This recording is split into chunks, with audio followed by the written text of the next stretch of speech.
cream? No sugar, right?" the waitress murmured, setting the mug down. Her hand shook. "Just nerves?" MJ looked closer. Her eyes held a sadness deep as the Carolina night. What forgotten story lingered here? The rain lashed against the windows of the small roadside diner, blurring the neon glow of the "Open 24 Hours" sign into watercolor streaks. Michael Jordan sipped his black coffee, the warmth a welcome contrast to the damp chill that had seeped into his bones during the long drive. Through rural North Carolina, he hadn't planned on stopping, pushing through toward Charlotte. But the sudden, violent thunderstorm had made driving treacherous. This diner, perched precariously beside a lonely stretch of highway miles from the nearest town, had appeared like a small, humming beacon in the deluge. The place was nearly deserted. A couple of truckers hunched over steaming plates at the counter, their low conversation barely audible above the drumming rain. The only other person was the waitress. She moved with a quiet weariness between the worn vinyl booths and the Formica counter, refilling sugar dispensers, wiping down surfaces that were already clean. She looked to be in her late 40s, maybe early 50s, her face lined with a fatigue that seemed deeper than just a long shift. Her uniform, a standard pale blue polyester dress, hung slightly loose, suggesting she might have lost weight recently. When she'd taken Jordan's simple coffee order, her voice was soft, polite, with the gentle cadence of the rural South, but her eyes, they held a profound, ingrained sadness, a distance that the polite smile she offered didn't quite reach. Jordan, his cap pulled low, hadn't expected to be recognized out here in the middle of nowhere during a midnight thunderstorm, and the waitress, whose name tag read Eleanor, hadn't shown any sign of it. She treated him like any other rain-soaked traveler seeking refuge, her service efficient but detached. Yet when she brought his coffee, placing the heavy ceramic mug carefully on the table, he noticed her hand trembled slightly. A tiny, almost imperceptible tremor, but noticeable against the stillness of the nearly empty diner.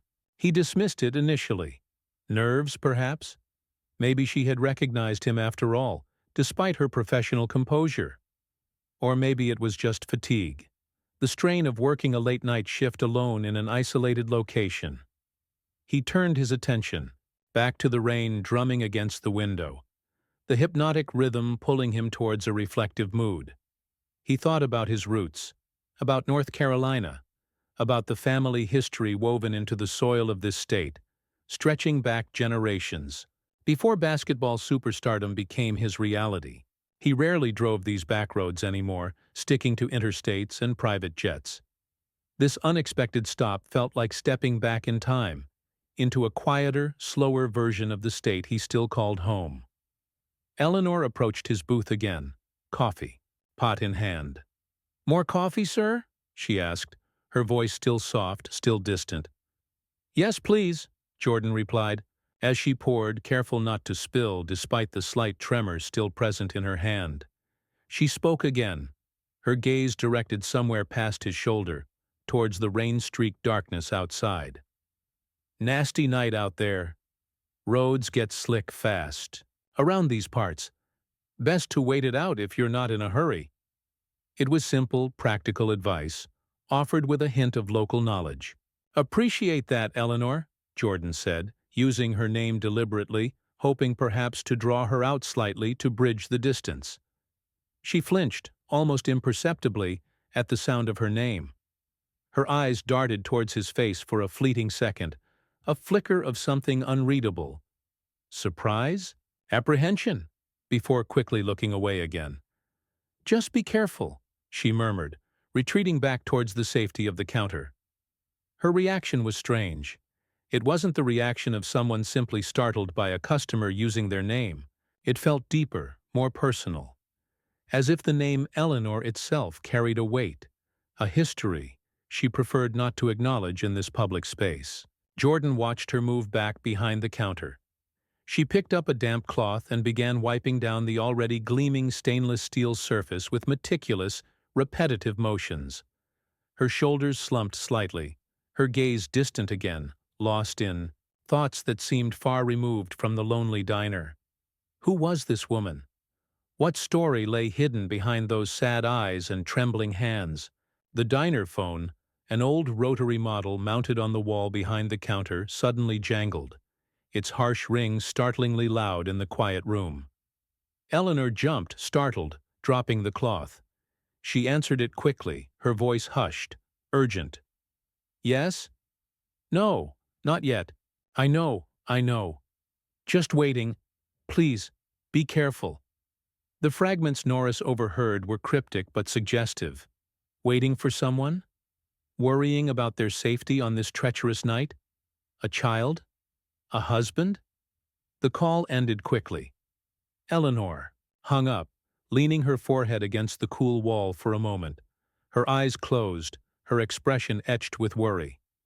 She looked profoundly alone, carrying a burden that seemed far heavier than just managing a deserted diner shift. This moment, this glimpse into her private anxiety, deepened the mystery. This wasn't just fatigue or nerves about a famous customer. This was real, present-day worry, layered on top of that deeper, older sadness he'd sensed earlier. It felt connected, like the past and present were intertwined in her quiet struggle. This was the midpoint. The phone call, her reaction, the confirmation of a deeper, ongoing stress beyond the immediate context of the diner. It shifted Jordan's perception from mild curiosity about a seemingly shy waitress to a genuine concern about a woman grappling with hidden burdens, both past and present. He felt an urge to understand, not out of prying curiosity, but out of a shared sense of place, a connection to this rural Carolina landscape and the untold stories it held. He considered asking her directly if she needed help, but her guarded nature, her clear desire for distance, suggested a direct approach would likely be rebuffed, perhaps even cause further distress. He needed a different angle, something less intrusive. He remembered the local accent, the mention of the slick roads, her deep familiarity with the area. Maybe the key lay in the place itself, in the local history she seemed so intrinsically part of. He decided to try a subtle conversational probe, linking it to his own family's roots in the state. When Eleanor next approached to refill water, "Glasses?" Norris spoke again, keeping his tone casual, reminiscent. "You know, Eleanor," he began, "driving these back roads tonight reminds me of stories my grandfather used to tell. He grew up not too far from here, actually, over near Wallace Creek." He named a small, specific, somewhat obscure location deeper in the rural county, a place linked to his mother's side of the family, hoping the local reference might resonate, might create a small opening. Eleanor froze, her hand hovering over his water glass. Her head snapped up, her eyes locking onto his with an intensity that startled him. The sadness was still there, but now it was mixed with disbelief, shock, and something akin to fear. "Wallace Creek?" she whispered, her voice barely audible. "Your grandfather, he wasn't James?" James Jordan, his grandfather. The name hung in the air between them, thick with unspoken history. How could she possibly know his grandfather's name? Wallace Creek wasn't a place often mentioned in connection with the Jordan family's more well-known Wilmington roots. This connection felt too specific, too personal, to be coincidence. "Yes," Jordan confirmed slowly, watching her face, trying to decipher the wave of emotions washing over it. "James Jordan was my grandfather. How did you—" Eleanor didn't let him finish. She sank onto the edge of the booth opposite him, her legs seeming to give way beneath her. The coffee pot sat forgotten on the table. She stared at him, really, seeing him now, not as a celebrity customer, but as James Jordan's grandson. "My grandmother," Eleanor began, her voice trembling, thick with decades of submerged memory, "was named Clara May Johnson back then. She lived near Wallace Creek, her whole young life." She paused, gathering strength. She knew your grandfather, Michael. Knew him very well back before the war, before he moved away to Wilmington, before he married your grandmother." The implication was clear, stunning. A hidden relationship. a connection from a past generation, buried by time, distance, and perhaps deliberate silence. They were young, Eleanor continued softly, her gaze distant, recalling stories likely passed down through her own family. Intense. Planned a future, maybe. But things happened. War came. Families intervened. Paths diverged. She looked back at Jordan, her eyes filled with a profound inherited sadness. My grandmother, she never truly got over him.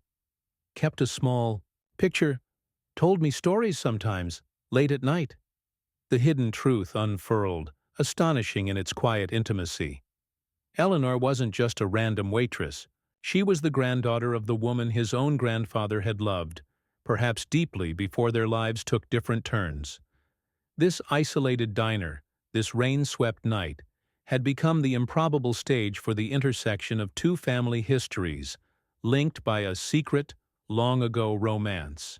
Jordan felt a wave of shock, followed by a strange sense of connection, of pieces clicking into place. It explained Eleanor's initial reaction to him, the trembling hand, the averted eyes, not shyness, but the overwhelming weight of seeing the spitting image of her grandmother's lost love walk into her diner. It explained the deep sadness in her eyes, perhaps a reflection of her grandmother's lifelong heartbreak, passed down through generations. It might even explain her current anxiety. Was the person she was waiting for, worrying about, connected to this complex family legacy? I never knew, Jordan admitted, his voice hushed. My grandfather, he never spoke of anyone before my grandmother. He wouldn't have, Eleanor said with a sad certainty. It was a different time. Things were complicated, especially back then in that part of the state. The unspoken complexities, likely involving race, class, family expectations in the segregated South of the pre-war era, hung heavy in the air.